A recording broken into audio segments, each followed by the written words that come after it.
عمار کیا کرتے ہیں پلیز تھوڑی دیر کے لیے کمرہ خالی کر دیں، مجھے ڈسٹنگ کرنی ہے۔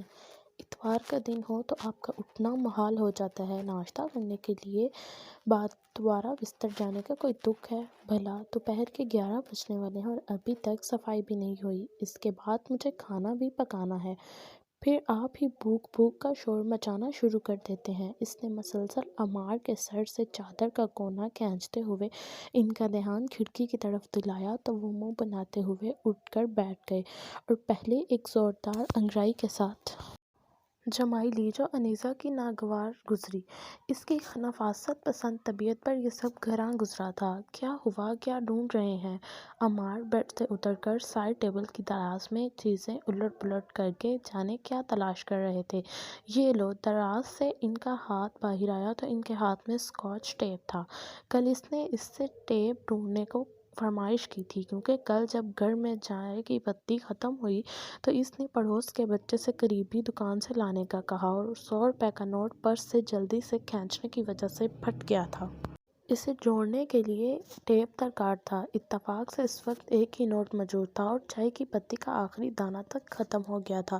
اس نے عمار سے کہا کہ مجھے ٹیپ ڈھونڈ دیں، شاید اس وجہ سے وہ ٹیپ دے رہا تھا۔ یہ مجھے کل مل گیا تھا جبھی آپ نے چائے نوش فرمائی تھی جناب۔ انیسہ نے مسکراتے ہوئے ان کی معلومات میں اضافہ فرمایا۔ نہیں، یہ میں نے تمہیں اس لیے دیا ہے تاکہ تم اپنا منہ بند رکھ سکو، عمار نے بانچیں چڑھاتے ہوئے کہا اور جلدی سے باتھ روم میں غائب ہو گئے۔ انیسہ نے منہ بناتے ہوئے باتھ روم کے دروازے کو دیکھا اور بڑبڑاتے ہوئے اپنے کام میں مشغول ہو گئی۔ انیسہ، ٹاول دینا ذرا، اندر سے عمار کی آواز آئی۔ اف، آپ کب سدھریں گے عمار؟ ذرا ذرا سے کام کے لیے آوازیں دینے لگتے ہیں، یہ نہیں ہوا کہ تولیہ ساتھ ہی لیتے جائیں۔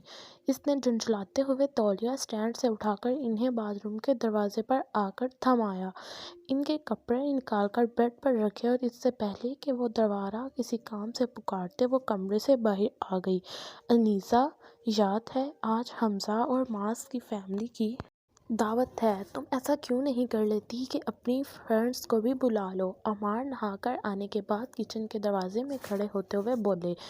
حمزہ اور معاذ عمار کے بے حد قریبی دوست تھے اور دونوں کا ایک دوسرے کے گھر آنا جانا لگا رہتا تھا۔ دونوں ہی اچھی فیملی کے خوش مزاج انسان تھے۔ ان کی بیگم سے انیسہ کی اچھی دوستی تھی اور پچھلے ایک ہفتے سے گھر میں اس دعوت کی بات ہو رہی تھی جب عمار نے صرف اپنے دوستوں کی فیملی کے بارے میں کہا تھا، اور اس وقت اگر انیسہ اپنی دوستوں کا ذکر چھیڑ دیتی تو یقیناً اس بحث پر اچھا خاصا لیکچر سننے کو مل جانا تھا، ورنہ اس کی بہت خواہش تھی کہ اپنی دوستوں کو مدعو کرنے کی۔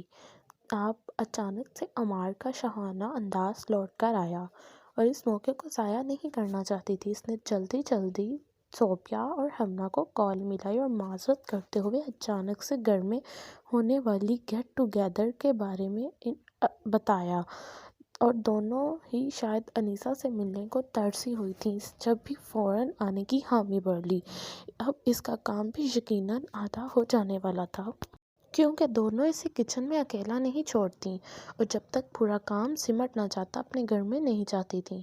دوپہر کے کھانے کے بعد انیسہ نے سامان کی فہرست بنا کر عمار کے سپرد کی اور جلدی جلدی تیاریوں میں جٹ گئی۔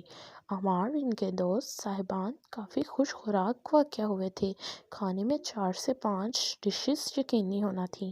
حمنا اور صوبیہ اس کی مدد کے خیال سے شام میں جلدی آ گئی تھیں، ان کے شوہر صاحبان مقررہ وقت پر نہ آئے تھے۔ مجھے تو پتہ ہے تم سب کچھ اکیلے تیار کر سکتی ہو، لیکن جلدی آنے کا کوئی بہانہ بھی تو چاہیے تھا، صوبیہ نے مذاقاً کہا اور کھلکھلا کر ہنس دی۔ ہاں واقعی، ورنہ گھر کے بکھیروں سے کہاں جان چھوٹتی ہے۔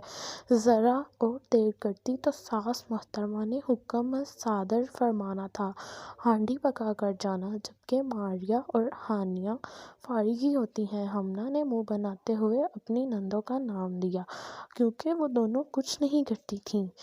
اس نے حمنا سے پوچھا، دل چاہتا ہے تو کرتی ہیں ورنہ ادھورا چھوڑ کر چلی جاتی ہیں۔ اس نے نندوں کی نقل اتاری۔ اب جب ایک نوکرانی موجود ہے بھابھی کی شکل میں، تو ان شہزادیوں کو ضرورت بھی کیا ہے کام کرنے کی؟ ہمنا نے دلفی سے کہا، تم تو آرام میں ہو جو ساس نندوں کے بکھیروں سے دور ہو۔ یہ صوبیہ تھی۔ انیسہ اسے دیکھ کر رہ گئی۔ آپ کیا بتاتی کہ عمار اکیلے ہی کافی ہیں ان سب کی کمی پوری کرنے کے لیے؟ ابھی کل شام ہی کی بات ہے، جب وہ آفس سے آئے تو وہ جلدی سے ان کے لیے پانی لائی تھی۔ یہ کیا ہے؟ تمہیں تمیز ہے یا نہیں؟ گلاس دھویا نہیں تھا۔ پانی پینے کے بعد وہ گلاس میں موجود نمی کو ہاتھ سے صاف کرتے ہوئے کہہ رہے تھے، اب ٹھنڈے پانی کے بخارات گلاس پر جم ہی جاتی ہیں۔ اب بندہ پوچھے کہ اتنا گندا لگ رہا تھا تو پانی پیا ہی کیوں؟ لیکن وہ بس انہیں دیکھ کر رہ گئی۔ کچھ بولنا مزید اپنی شامت بلانے کے مترادف تھا۔ اس نے مسکراتے ہوئے صوبیہ کو دیکھا اور کام میں مصروف ہو گئی۔ انہی باتوں اور کاموں میں وقت گزر گیا۔ شام میں سب کے آنے پر اچھا سا ماحول بن گیا۔ ہمنا اور صوبیہ کے شوہر احمد اور فیض بھی بے حد ملنسار طبیعت کے مالک تھے۔ اپنائیت اور پرخلوص ماحول میں کھانا کافی پرلطف رہا۔ سب نے تعریف کی تھی۔ اب گھر جا کر میری شامت آ جانی ہے، صوبیہ نے اس کے کان میں کہا۔ وہ کیوں؟ انیسہ نے حیرت سے پوچھا۔ اتنا اچھا کھانا جو تم نے کھلایا ہے، یہ ذائقہ اب کم از کم بھی 1 مہینے تک احمد کو بھولنے والا نہیں ہے۔ اس نے بے چارگی سے کہا، انیسہ تمہارے ہاتھ میں جادو ہے، قسم سے، جب ہی تو عمار بھائی تمہاری مٹھی میں ہے۔